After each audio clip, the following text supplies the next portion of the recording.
Jadi syaitan diijabah doanya. Kira-kira mana yang lebih fantas diijabah doa, syaitan atau kita? Kita sujud karena Allah, ibadah karena Allah. Cukup di hati memiliki iman kepada Allah, itu sudah cukup menjadi bukti diijabah doa kita. Apalagi kalau disertai dengan berbuat kebaikan yang lain. Jangan ada yang membuat kita putus asa. Salat kita jarang atau banyak lambat salat atau ketiduran salat, yang namanya manusia, bertaubatlah. Taubat. Suka ketiduran salat subuh, insya-Allah ada satu saat taubat, insya-Allah bangun salat subuh. Jangan menjadikan dosa membuat kita putus asa dari segala hal. Semuanya berdosa, bahkan harus berdosa. Tak ada manusia yang tidak berdosa. Sampai Rasulullah SAW bersabda, bukan kata saya, tapi itu bersabda Rasulullah SAW, kullu ibnu Adam khata', semua keturunan Adam bersalah, berdosa. Wa khairul khatta'in at-tawwabun, tapi yang baik atau yang terbaik di antara yang bersalah, yang suka bertaubat. Siapa yang makhluk yang tidak berdosa? Tahu enggak? Malaika. Malaika satu-satunya makhluk yang tidak boleh berdosa. Tidak boleh berdosa, tidak boleh lupa, tidak boleh lelah, tidak boleh capek, dan ibadah seterus-terusnya sampai mati. Mengapa? Karena Allah menciptakan mereka seperti itu. Allah menciptakan malaikat dari cahaya, tugasnya la ya'suna Allah ma amarahum wa yaf'aluna ma yu'marun. Sebagaimana Allah Subhanahu wa taala berfirman di surah At-Tahrim, sifat mereka, karakter malaikat adalah mereka tidak pernah berdosa dan bermaksiat terhadap perintah Allah Subhanahu wa taala, dan selalu mereka mengikuti dan melaksanakan perintahnya. Itu malaikat. Makanya tidak ada malaikat yang diajak bertaubat. Tapi kita manusia harus berdosa. Sebagaimana bersabda Rasulullah SAW, semua keturunan Adam bersalah, berdosa. Yang terbaik di antara mereka adalah yang suka bertaubat. Dosa sengaja, dosa tidak sengaja, dosa kecil, dosa tidak kecil, dosa tulisan. Sekarang karena kita bergaul dengan sosial media, pasti ada kata-kata. Ada dosa yang membawa perasaan, mengikuti perasaan, cinta, ucapkan kata-kata melalui WhatsApp atau bersama teman, melembar kata barangkali awalnya tidak sengaja, membuat dia jatuh cinta, besok lama-kelamaan menjadi pacaran. Ini kan awalnya dari dosa ucapan. Ketik namanya, ketik dosa. Diketik dosa itu, ketik, tik, tik, tik, tik. Awalnya enak kan? Awalnya hanya ngobrol kan? Ngobrol biasa. Lama-kelamaan ada ucapan. Berapa ketikan kita yang bertahun-tahun atau berbulan-bulan, berapa banyak yang kita, berapa kata? Coba.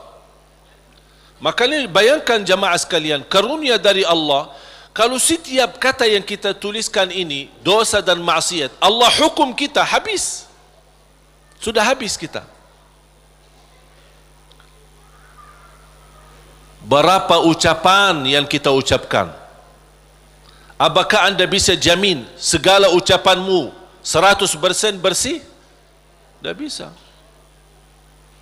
Ada yang anda ucapkan tanpa sengaja membuat orang lain tersinggung, itu dosa. Membuat orang lain sakit hati, apalagi kalau sengaja. Makanya kenapa kita disuruh banyak istighfar? Karena dosa-dosa yang kita lakukan, tanpa kita sadari, mudah-mudahan diampuni Allah Subhanahu wa taala. Makanya salah satu karunia kata Rasulullah SAW, wassalatu ila salat mukaffirat. Salat dengan salat selanjutnya di antaranya adalah terhapus dosa-dosanya. Dari hari Jumat ke Jumat berikutnya terhapus di antaranya dosa-dosa kita. Dari Ramadan sampai Ramadan yang akan datang terhapus dosa-dosanya di antaranya. Dan ini kan karunia dari Allah. Kalau bukan karunia ampunan dosa-dosa itu, antara salat, antara azan dan iqamah, antara Ramadan sama Ramadan, antara Jumat sama Jumat, aduh, dosa kita bakal banyak sekali.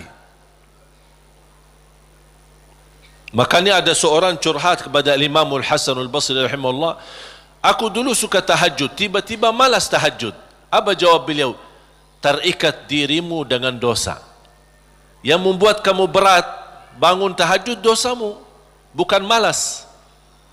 Ada orang, kok kenapa malas? Bukan malas, tapi ada dosa yang kita lakukan. Barangkali belakangan kita sering membuat hati ibu kita sakit. Ibu mengharapkan sesuatu, tapi kita malah menolak, membuat dia tersinggung. Di saat kita duduk bersama ibu, kita tidak merasa hatinya tersinggung. Kita pergi tidur malam hari, kok dah bangun tahajud. Oh, ternyata dosa kesinggungan hati ibu membuat kita terikat, tidak bisa bangun tahajud. Apalagi dosa yang sengaja kita lakukan. Jadi ketika kita merasa kekurangan ibadah, segera bertaubat dan istighfar. Karena kekurangan ibadah bukan karena malasmu, bukan karena merasa diri sudah bosan beribadah, tidak. Pasti ada dosa. Harus bertanya diri, dosa apa yang saya lakukan sampai saya begitu malas ibadah? Dosa apa yang saya lakukan sampai sudah berubah sifat saya? Dulu saya suka salat di masjid, kok kenapa sekarang tidak suka ke masjid? Ada apa? Itu saking bahayanya dosa, sangat pengaruh dalam kehidupan kita. Makanya kalau kita terus beristighfar, selalu beristighfar, jangankan kita beristighfar karena dosa maksiat, beribadah saja kita butuh istighfar. Contoh, habis salat, Assalamualaikum warahmatullahi, Assalamualaikum warahmatullahi, terus Astaghfirullah. Kenapa? Apakah kita berbuat dosa? Apa itu salat dosa? Tidak, salat itu kebaikan. Tapi kenapa kita diminta habis selesai salat beristighfar? Seandainya ada kekurangan dalam salat kita, pasti kurang khusyuk, kurang ikhlas, banyak kekurangan dalam salat kita. Ya Allah, mohon diampuni dengan istighfar. Maka Rasulullah SAW sebagaimana diceritakan suka beristighfar dalam sehari lebih dari 70 kali. Ada satu riwayat 100 kali beristighfar. Bahkan kata Abdullah bin Umar radhiyallahu anhuma, saya duduk satu majlis sama Rasul, saya suka mendengar bisikan Rasul beristighfar, Rabbighfirli wa tub alayya innaka antat tawwabul ghafur. Rabbighfirli wa tub alayya innaka antat tawwabul ghafur. Ada satu riwayat, Rabbighfirli wa tub alayya innaka antat tawwabur rahim. Dalam satu duduk, sekali duduk 100 kali, kata Abdullah bin Umar, saya mendengar bisikan Rasulullah SAW beristighfar seperti itu. Rabbighfirli wa tub alayya innaka antat tawwabul ghafur. Sudah hafal belum? Coba. Rabbighfirli wa tub alayya innaka antat tawwabul ghafur. Memohon ampun, mohon diijabah dan diterima taubatnya. Allah Subhanahu wa taala Maha penerima taubat dan Maha Pengampun. Bapak Ibu jamaah sekalian dimuliakan Allah Subhanahu wa taala. Kembali lagi semua berdoa. Jangan ada yang ragu-ragu terhadap doanya. Dan ingat, doa kita pasti diijabah, walaupun proses melalui 3 hal. Doa pasti diijabah, walaupun proses melalui 3 hal. Yang pertama, diijabah doa kita menolak takdir yang buruk, menghilangkan takdir yang buruk. Contoh, kita memohon, ya Allah kasih aku jodoh, tapi jodohnya belum datang. Ternyata dalam takdir, karena kita sering berdoa meminta sesuatu, Allah sudah ijabah, tapi Allah memilih daripada memberi jodoh, ada yang lebih daripada itu. Apa? Ternyata ada takdir yang jauh lebih buruk daripada jodoh yang kita minta. Makanya Allah geserkan takdir buruk itu karena doa kita.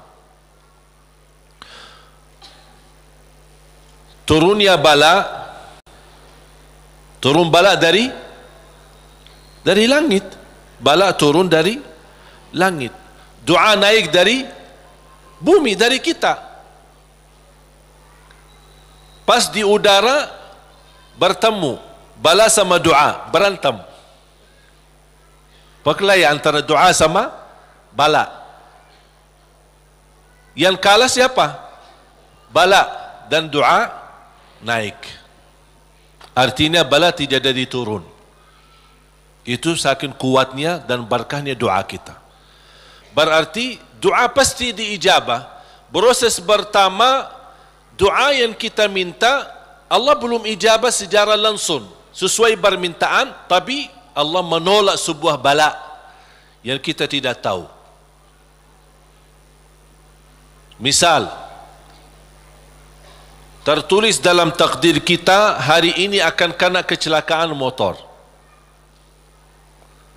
tapi ternyata doa kita tidak pernah bilang, ya Allah selamatkan saya dari kecelakaan motor misalnya. Kita tidak berdoa seperti itu. Tapi karena Allah melihat dalam takdir ada bala yang akan turun hari ini, tapi karena kita suka berdoa, Allah memilih mana yang baik. Allah yang lebih tahu mana yang baik. Apakah ijabah sesuai permintaan atau Allah memberi penggantinya yang lebih baik. Ternyata penggantinya yang lebih baik, Allah memilih tolak bala. Allah bisa saja kasih jodohnya, tapi karena kecelakaan motor. Nanti merasa nyesal. Aduh, baru sudah nikah atau ketemu jodohnya, malah dirawat di rumah sakit. Kesal enggak? Merasa, aduh gimana gitu. Makanya percaya jamaah sekalian, pilihan Allah itulah yang terbaik. Ada orang minta sama saya, boleh enggak saya berdoa? Saya suka sama seorang misal. Saya jatuh cinta sama dia. Boleh enggak saya berdoa, ya Allah aku minta dia, si fulanah itu, si ini. Boleh enggak saya berdoa seperti itu? Saya jawab apa? Kira-kira jawab apa? Boleh saja. Tapi saya usulkan, serahkan aja kepada Allah. Dan apa? Ya Allah, kalau memang dia baik bagi saya, mudahkan. Kalau tidak baik, ganti yang lebih baik. Tapi gimana aku jatuh cinta sama dia? Itu beda urusan.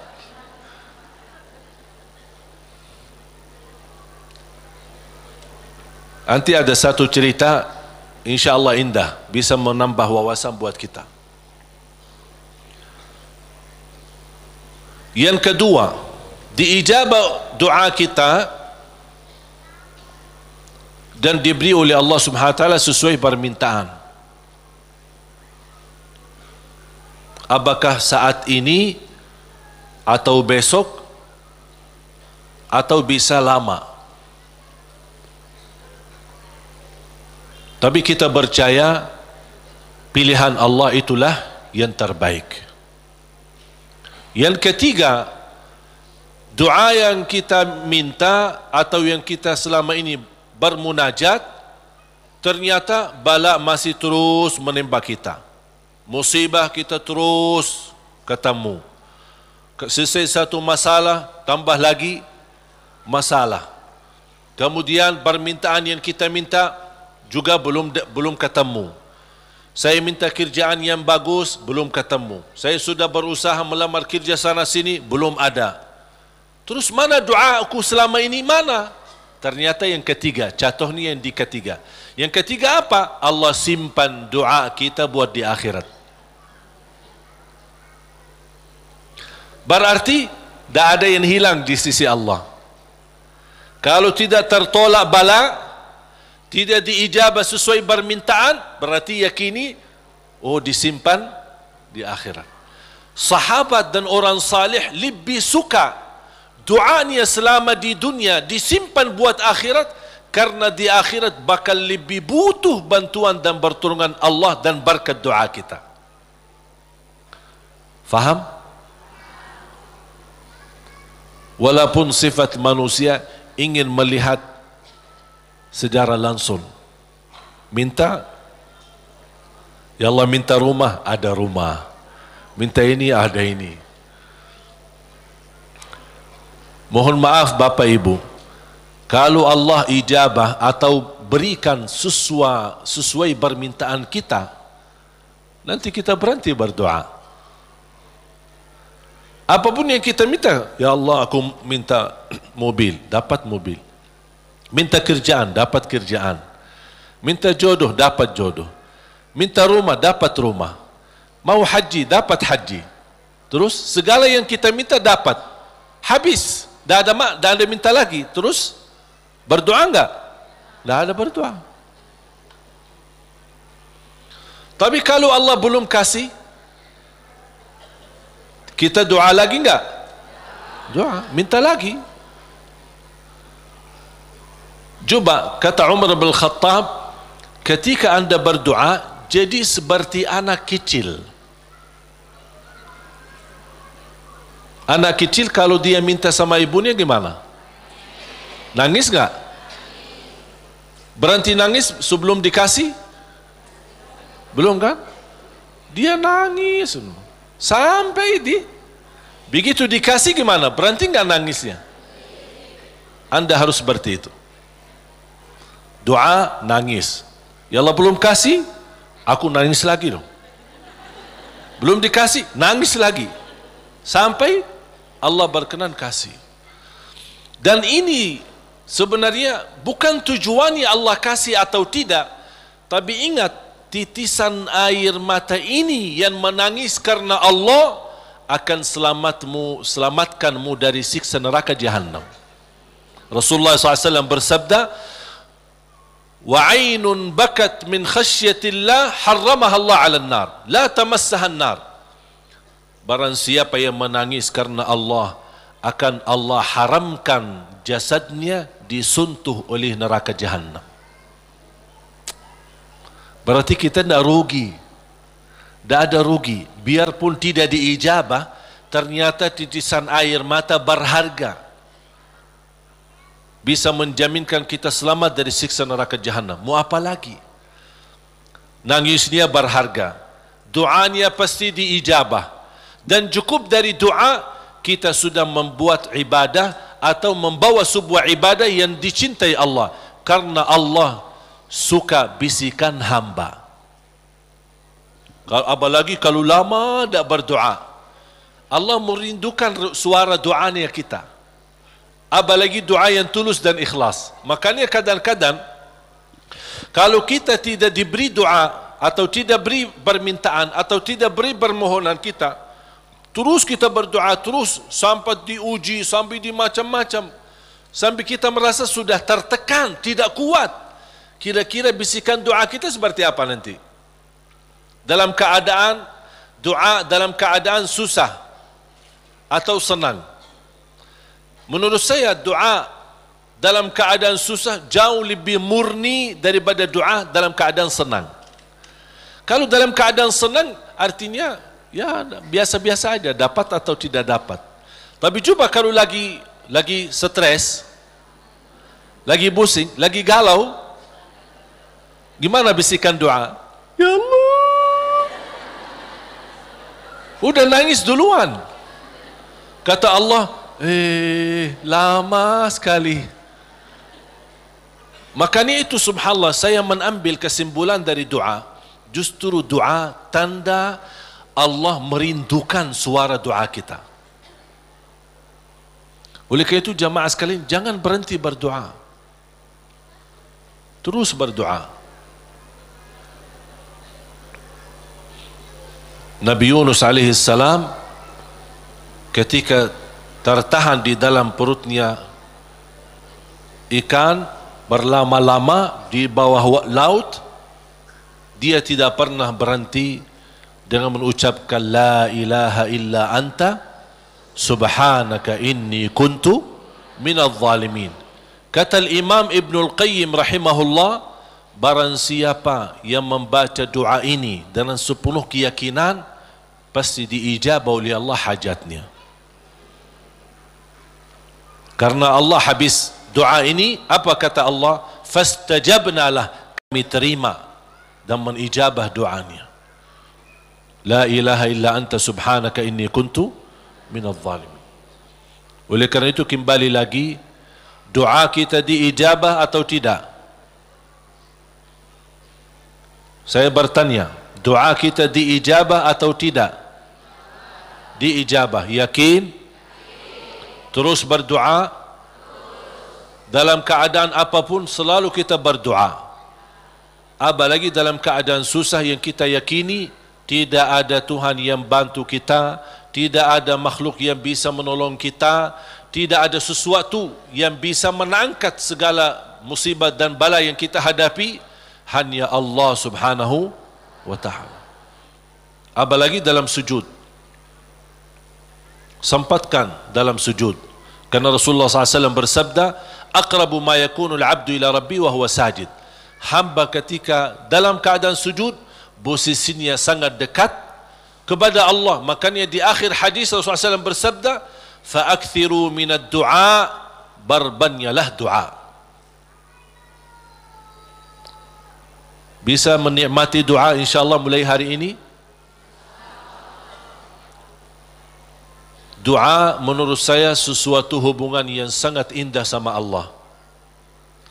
Apalagi kalau bisa berdoa dengan cara curhat. Bisa enggak curhat sama Allah? Kalau lagi galau suka curhat enggak? Sering saya terima, Ustaz boleh curhat enggak? Terus saya bilang apa ya? Boleh atau tidak? Saya bertanya, sudah curhat sama Allah belum? Dia bilang belum. Mau sama Ustaz dulu katanya. Ada saja.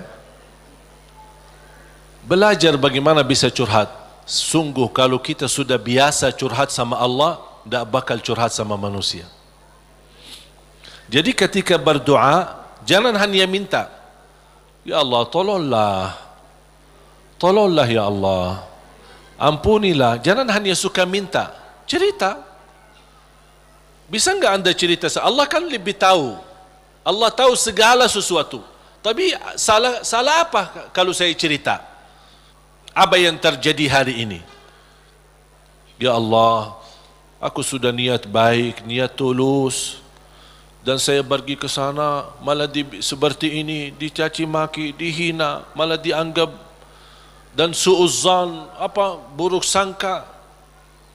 Habis gimana ya Allah? Cerita, curhat. Seperti meminta solusi dari Allah Subhanahu wa taala. Kalau belum merasa ada jalan, wallahi akan merasa nikmat. Cukup anda bisa nikmat bersama Allah Subhanahu wa taala. Sebagaimana Nabi Yaqub ketika kehilangan anaknya, ada dia berkata apa? Qala innama ashku bathi wa huzni ila Allah. Aku hanya mampu curhat kepada Allah Subhanahu wa taala. Aku ingin cerita, padahal Allah tahu apa yang terjadi. tapi dia ingin cerita lagi sama Allah Subhanahu wa taala. Ungkapkan cerita ini kepada Allah, itu sudah merasa diri dan membuat hati kita tenang. Kembali kepada hidayah, dan saya tutupi cerita. Jadi hidayah yang pertama, hidayah dalalah wa irsyad, seperti tugas para nabi dan rasul dan ulama berdakwah, dan anda semua bisa membagi hidayah irsyad, memberitahu ke orang lain lewat SMS, lewat WhatsApp, lewat apa saja yang kita mampu secara langsung. Yang kedua adalah hidayah taufiq. Hidayah taufiq. Habis kita dapat hidayah irsyad, habis kita sudah tahu, habis kita belajar, angkat tanganmu, ya Allah, berilah kepada diri aku, berikan kepada kami semua hidayah taufiqmu, agar ilmu yang saya belajari bisa saya amalkan, bisa menjadi saksi baik, bisa membuat saya lebih baik, bisa merubah saya menjadi lebih baik, bisa menjadi mulia di mata manusia dan mulia di matamu ya Allah. Itu namanya hidayah taufiq. Itu yang dimaksud ihdinas siratal mustaqim. Makanya ketika kita sudah membaca Al-Fatihah dan setelah memuji Allah Subhanahu wa taala, kita meminta hidayah taufiq dari Allah Subhanahu wa taala, meminta petunjuk dalam segala hal. Dalam rumah tangga kita mohon hidayah taufiq.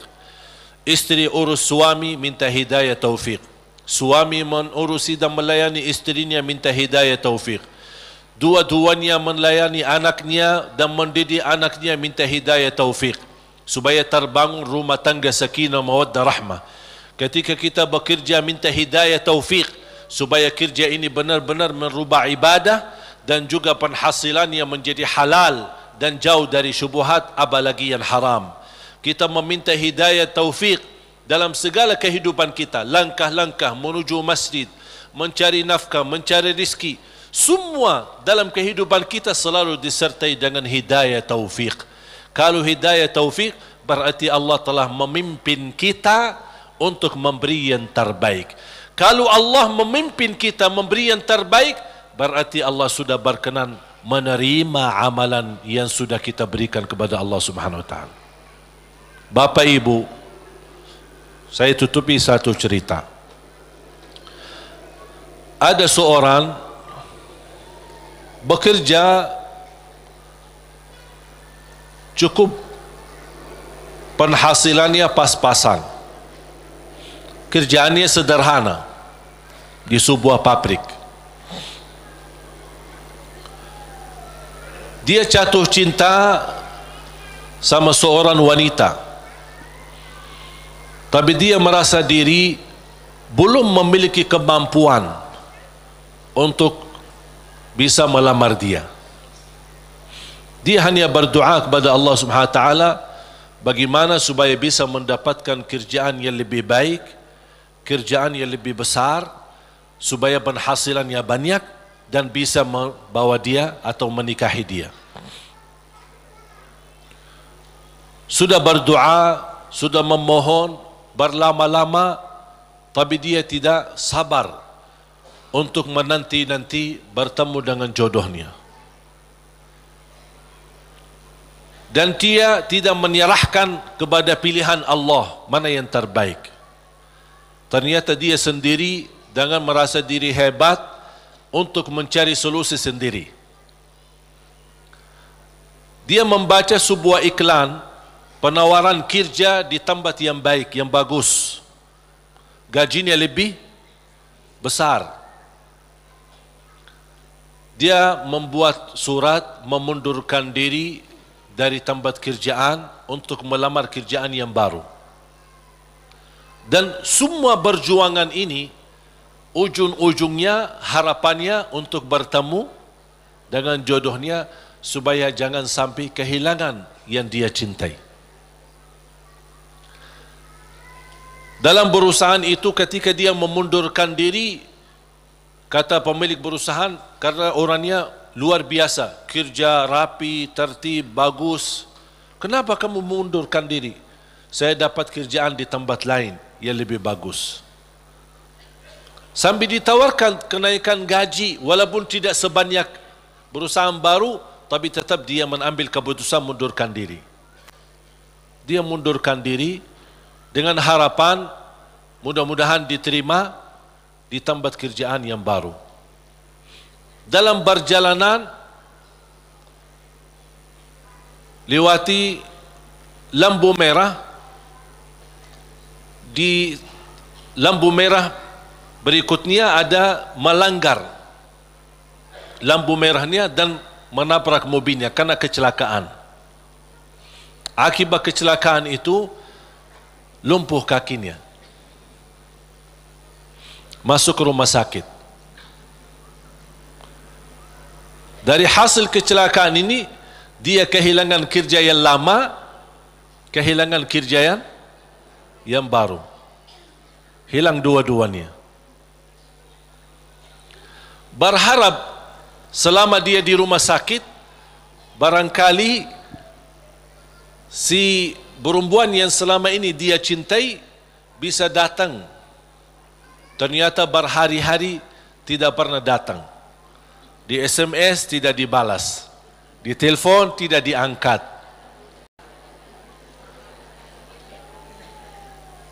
Tapi dia tidak pernah putus asa karena masih cinta sama dia.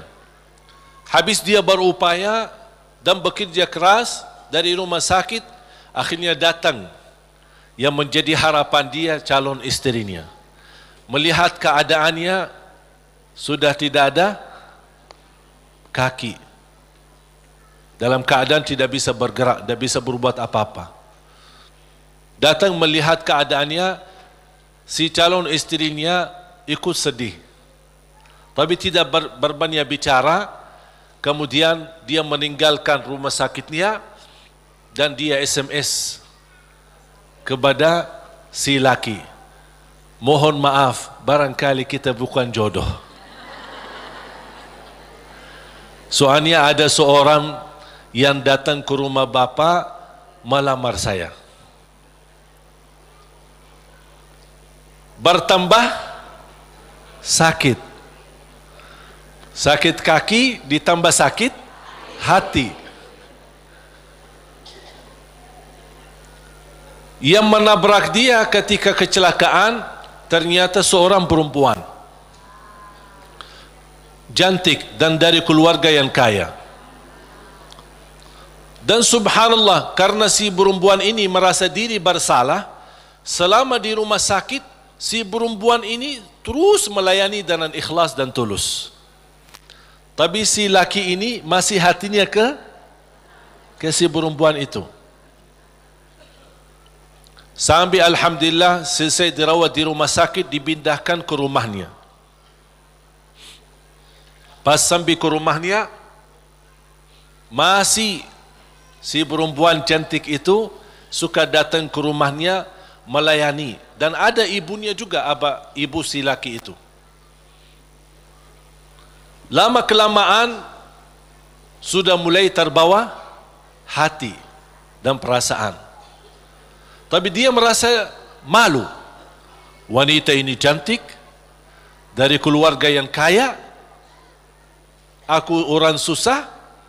Dulunya aku bekerja aja pas-pasan, apalagi sekarang tidak ada kerja.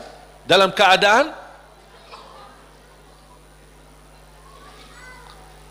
kalau saya bicara sama dia, kira-kira mau enggak sama aku?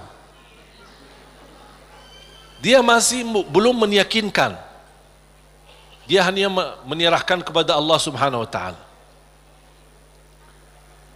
Ketika satu saat pagi hari, dia sudah merasa setiap pagi menunggu si perempuan datang, karena dia suka rutin, ikhlas, tulus untuk datang melayani.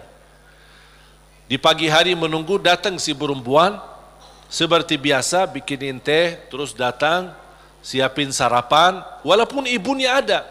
Tapi dia sudah merasa diri bersalah, ingin membalas, ingin berbuat sesuatu. Dan langsung perempuan berkata, aku ingin sampaikan sesuatu, boleh?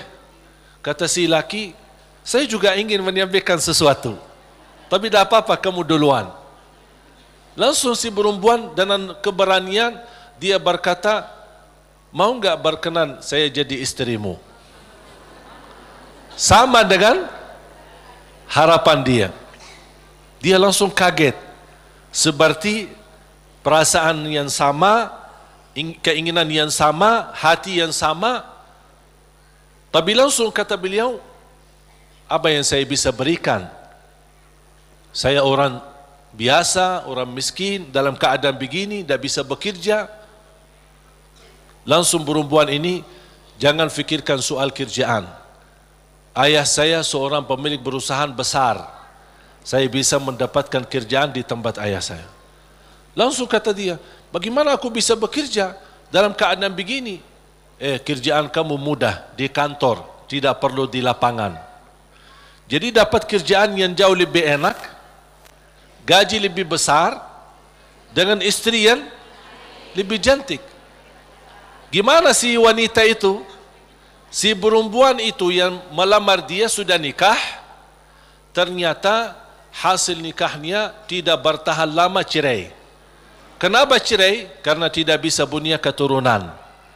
Sedangkan si laki yang kena kecelakaan, dia ingin nikahi perempuan itu karena ingin mendapatkan keturunan, karena dia suka sama anak-anak.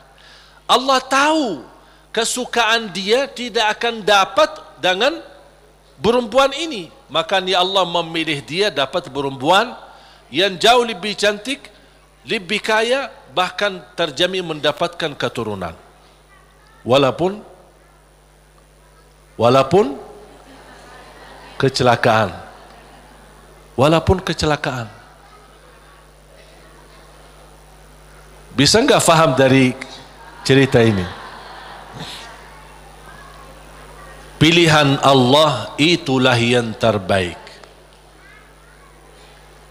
Walaupun karena kecelakaan. Artinya apa? Orang kecelakaan atau tidak kecelakaan, yakini pilihan Allah itulah yang terbaik. Makanya saya usulkan, kalau anda berdoa meminta sesuatu, disertai doamu dengan kata, ya Allah, kalau memang ini yang baik, mudahkan. Kalau ya Allah melihat ada yang lebih baik, berilah yang terbaik. Soal lamar kerja, soal jodoh, soal belajar, siswa di sini atau di luar negeri, dimanapun, apapun langkah yang anda ingin ambil keputusan, minta sama Allah, ya Allah, kalau memang keputusan saya ini itulah yang terbaik, mudahkan. Kalau tidak baik, ya Allah, pilihlah yang, tunjukkanlah kepada saya yang lebih baik. Percaya, Allah tidak ingin membuat kita susah, makanya jangan kita membuat diri susah. Allah akan memberi yang terbaik walaupun prosesnya lewat ujian. Walaupun prosesnya melalui ujian. Karena bisa jadi melalui ujian anda bisa menjadi jauh lebih mulia dan jauh lebih terkabul hajat sesuai pilihan Allah Subhanahu wa taala. Saya tidak milih datang ke Indonesia. Bahkan tidak pernah berdoa, ya Allah bawa saya ke Indonesia. Dan tidak pernah menjadi cita-cita saya untuk ke Indonesia. Tapi saya yakini apa yang Allah pilihkan buat saya nikmati, saya juga memberi yang terbaik karena Allah Subhanahu wa taala. Makanya di mana Allah tempatkanmu, di mana Allah posisikanmu, berilah yang terbaik lillahi ta'ala, menjadi pertama tanda syukur kita atas posisi kita, dan mudah-mudahan itulah yang menjadi pilihan Allah. Kalau itu yang menjadi pilihan Allah, berarti percayalah itulah yang terbaik. Faham? Mohon maaf Bapak Ibu, cerita yang saya ceritakan jangan cari dalam Quran ya. Tidak ada ya. Ini buatan saya ini. Saya buat cerita hanya ingin memberikan gambaran. Dari kesimpulan ayat dan hadis, memang ternyata pilihan Allah yang terbaik. Walaupun proses lewat ujian. Mungkin pernah dulu saya menceritakan cerita gigitan anjing. Ingat tak? Masih ingat tak? Lupa ya? Hah? Mau enggak cerita? Boleh satu? Hah? Boleh enggak? Ada seorang berdoa, ya Allah, aku mohon jodoh yang salihah, yang cantik, yang kaya. Itu doanya. Minta yang salihah, cantik, kaya lagi. Karena dia orang miskin. Dapat miskin ya tambah susah lagi. Tak ada doa yang lain. Tak pernah berdoa, ya Allah ampunilah saya, ya Allah rahmatilah. Itu aja doanya. Bismillahirrahmanirrahim. Ya Allah jodoh yang baik, yang salihah, yang cantik, yang kaya. Dapat sedikit rezeki, pergi haji. Selama dia tawaf, ya Allah jodoh yang salihah, yang cantik, yang kaya. Safa Marwa, ya Allah jodoh yang salihah, yang cantik, yang kaya. Itu aja doanya. Fokusnya luar biasa. Pas pulang kembali ke tanah air, dalam keadaan sedang memimpikan dan membayangkan bagaimana ketemu jodohnya. Pas di kampung malam hari dia melewati jalan, dikejar anjing. Dan anjing sifatnya kalau kita lari, dikejar sampai digigit kakinya. Datang ambulan, dibawa ke rumah sakit. Pas dalam perjalanan dia merasa nyesal. Ya Allah, selama ini minta jodoh yang salihah, yang cantik, yang kaya. Masa dikirimkan anjing? Merasa tidak terima gitu.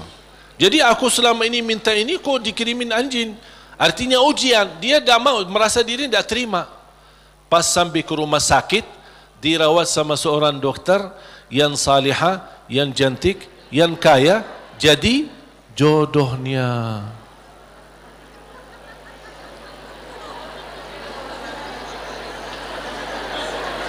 Berarti Allah sudah ijabah kan?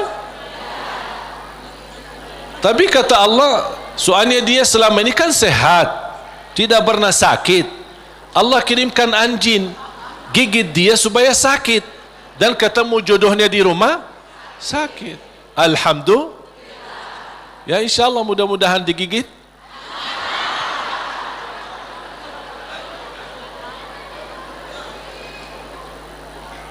Makanya subhanallah jemaah sekalian, wallahi percayalah sama Allah.